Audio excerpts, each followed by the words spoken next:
and welcome to Great Expectations. Women are so beautifully designed to carry, birth, and nurture a baby. But have we forgotten how powerful our bodies are? For some mums, there's not much choice in the kind of birth they have, but for many, the choice is very much theirs. To find out more about active birth, we have in studio midwife Henny de Beer, gynecologist and obstetrician Dr. Sarila Moodley, and conscious birth practitioner and pregnancy yoga teacher Theoni Paputsis. Welcome, ladies. Thank you for joining us. I'm going to start with you, Henny. Thank you for joining us once again on the show, friend of Great Expectations. What is an active birth? The traditional definition is the physical activity of being active, upright, using gravity. I have seen the development more of an intellectual activeness. Our clients are investigating, are examining, are doing introspection, and they are looking at options rather than carrying on traditions. Sarila, how different is an active birth from any other kind of birth, from any other normal birth? In an active birth, the mum is the active participant. So the mum directs the route in which she wishes to follow. In a normal birth, it's usually the midwife or the obstetrician who is the main participant who directs the way or the path in which the birth will follow. What does that mean, though, for like the mum to really take control? Yes, so the mum can decide where firstly she wants to have the birth, if she wants to have it at home or if she wishes to have it in a clinic or in a hospital. The mum can decide how mobile she wants to be during the birth. Would she rather be on a bed or would she want to be walking? Would she rather sit in water? Does she want to have a water birth?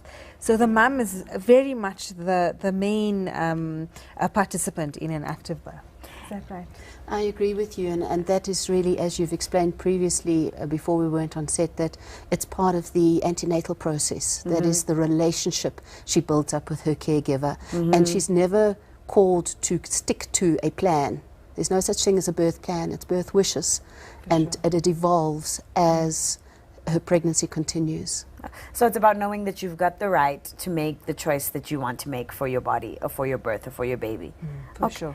Is a natural Caesar also considered an active birth?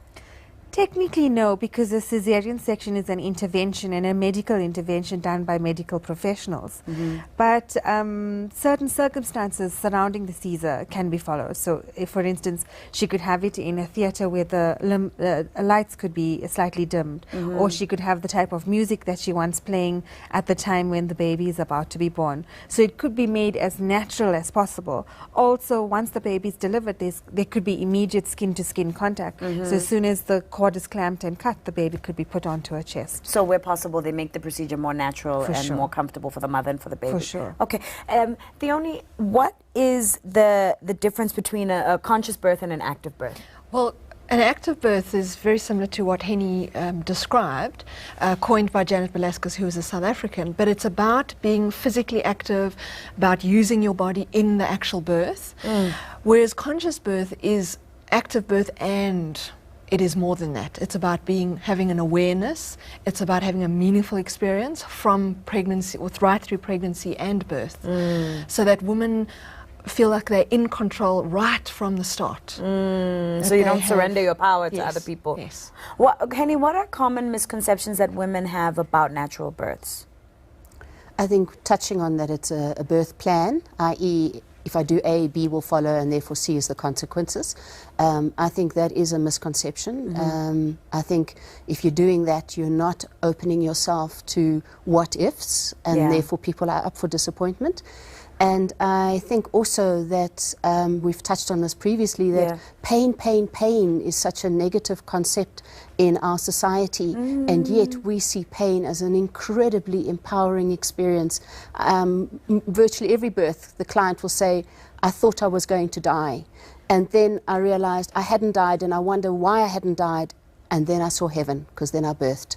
And that process is such an empowering process. And our society has made it given it a negative connotation, and we're running away from that pain.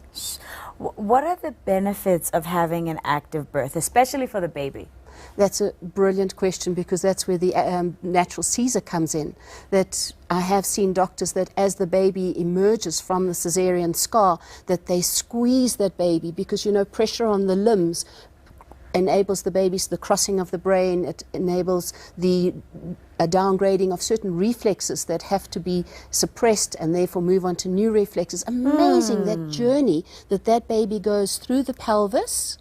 It has to twist, it has to turn, it has to be squeezed. All of that is supposed to happen. The lungs have to be cleared. Wow. And all of that is a beautiful process for that baby. And it's like that moth that comes out the cocoon. You know the story where the dad was trying to help this cocoon, the moth come out the cocoon, cut the cocoon, found that the moth then couldn't fly because there wasn't that fluid squeezed into its wings. Our society's trying to stop the pain. The pain is part of that process.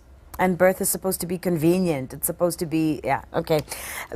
Theoni, how does a mum prepare for an active birth? What does she have to do? Well, definitely exercise, so walking, swimming, and then, of course, the pregnancy yoga, which I teach. Yes. Because that enables women to get into different positions. If she wants to squat, to bring that head down through the pelvis onto the perineum with ease. So squatting is a great preparation. It seems like it's something that you really have to be committed to. It's a process that you have to get committed to quite early in your pregnancy. Is that right? You know, that is obviously the optimum, but it's not a have to. It's not a have I've to. had moms who found me at 36 weeks. Wow. And we are still able to, we've got enough time to do the preparation, you know, and it's not only about the physical preparation, it's the mental preparation, it's the emotional preparation. I'm going to become a mother of a human being, you know. Fantastic. Cyrilla, how does, I'm sorry, what are the potential risks for an active birth for a mother? So depending on the environment where she's having the active birth, she needs to be with a midwife whom she trusts completely. She needs to have a proper plan of action if anything goes wrong. What is the next step? So for instance, if she's at home and the midwife detects that there is a problem, where is the next hospital or clinic that they progress to? And she needs to also realize that failure to deliver normally or failure to continue with the active birth is not a failure on her part. It's just something that happens, and that the labor process itself is dynamic.